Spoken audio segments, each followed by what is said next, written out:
4 वाली मास्टर्स की डिग्री, फिर की पीएचडी, यूनिवर्सिटी में पढ़ा 11 साल, अब बेच रहा सब्जी। कहानी सुन रो देंगे आप। पीएचडी सब्जी वाले के सामने पत्रकार हो या वकील, सबकी दलील होती है फेल। ठेले पर घूम घूम कर बेच रहा आलू प्याज। एमबीए चाय वाला, बीटेक भेलपुरी वाला और पत्रकार पोहा वाले को छोड़िए, पगड़ी वाली पीएचडी सब्जी वाले का संघर्ष सुनिए। ये ठेली ध्यान से देखिए और इनके चेहरे पर दिख रहे भाव को पढ़ने की कोशिश कीजिए। इस ठेली में जितने चक्के नहीं हैं, उससे ज्यादा इनके पास मास्टर्स की डिग्रियां हैं। पीएचडी तक की डिग्री फाइलों में रखी है। यहाँ तक कि इन बोरियों में जितने आलू प्याज भरे हैं, उससे ज्यादा थ्योरी इन्हें कंठस्थ याद है। बावजूद उसके ये ना तो प्रोफेसर बन पाए, ना ही किसी स्कूल के टीचर, बल्कि इन्हें गली गली घूमकर आलू प्याज बेचकर अपना गुजारा करना पड़ रहा है। हो सकता है कि शुरुआती बात सुनकर आप ये कहें कि इनका पढ़ाने का मन नहीं होगा, बिजनेस में मन लग गया होगा, तो ऐसा नहीं है।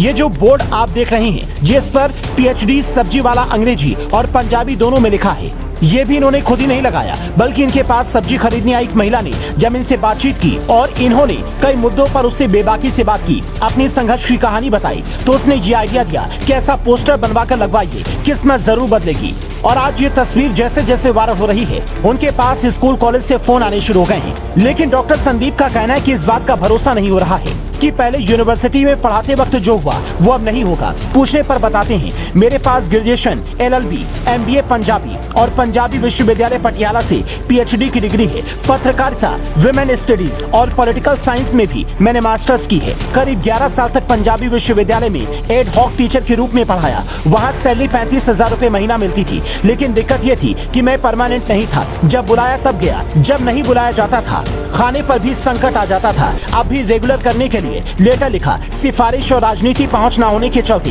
पहले बात नहीं बनती थी। आखिर में नौकरी छूट गई। नौकरी छूटने के बाद संदीप ने जुलाई महीने में सब्जी बेचने का काम शुरू किया। शुरुआत में बिक्री कम होती थी, लेकिन धीरे धीरे सब्जी बेचने में पढ़ाई का भी इस्तेमाल करते गए और बिक्री बढ़ती गई। अब उनकी कमाई इतनी हो जाती है कि परिवार आराम से चल जाता है। परिवार में पत्नी, बेटा, माँ, भाई और बहन है। शर्म के सवाल पर संदीप कहते, मैं तो सिर्फ गुरु साहिब का कीरत करो संदेश याद रखता हूँ। इस बात का अफसोस तो बिल्कुल नहीं होता कि इतना पढ़ लिखकर सब्जी बेचना पड़ रहा है, बल्कि अफसोस इस बात का है कि यूनिवर्सिटी में मेरी कद्र नहीं की।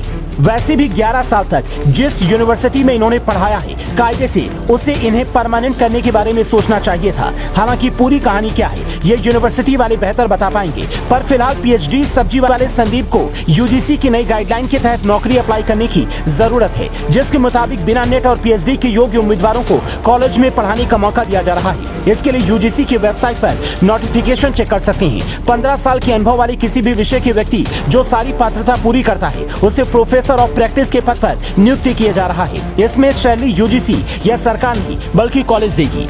इस प्लान के जरिए सरकार कॉलेज की पढ़ाई को ज्यादा जॉब ओरिएंटेड बनाने की कोशिश में जुटी है। इससे फायदा ये होगा कि बिना नेट और पीएचडी वाले जो 15 साल के अनुभवी दिग्गज पढ़ाएंगे, वो प्रैक्टिकल बातें ज्यादा सिखाएंगे, जिसका फायदा प्रोफेशनल जिंदगी में मिलेगा। हालांकि डॉक्टर संदीप को सीएम केजरीवाल से भी मुलाकात करनी चाहिए, ताकि प्रधानमंत्री को अनपढ़ बताते घूम रहे केजरीवाल को ये पता चल सके कि उनसे भी पढ़े लिखे लोग भी समाज में हैं, जिन्हें सरकार से किसी भी तरह की कोई शिकवा शिकायत नहीं है। अगर आपके यहाँ भी डॉक्टर संदीप जैसे लोग हैं तो कमेंट कर बताएं और ये स्टोरी सरकार की जिम्मेदार लोगों तक जरूर पहुंचाएं, ताकि योग्य लोगों को सही पद पर नियुक्ति मिल सके। एमबीए चाय वाला, बीटेक भेलपुरी वाला या पत्रकार पोहा वाले की तरह डॉक्टर संदीप सिंह की कहानी सिर्फ इतनी नहीं है। नौकरी नहीं मिली तो बिजनेस के क्षेत्र में नाम कमाने के लिए निकल गए, बल्कि इनकी कहानी ये भी बताती है कि कैसे पीएचडी जैसी प्रतिष्ठित डिग्री के बाद भी हमारे यहाँ लोगों को पैसा कम मिलता है, जबकि दुनिया के हर बड़े देश में पीएचडी के बाद कम कमाई का कोई सवाल ही नहीं उठता है।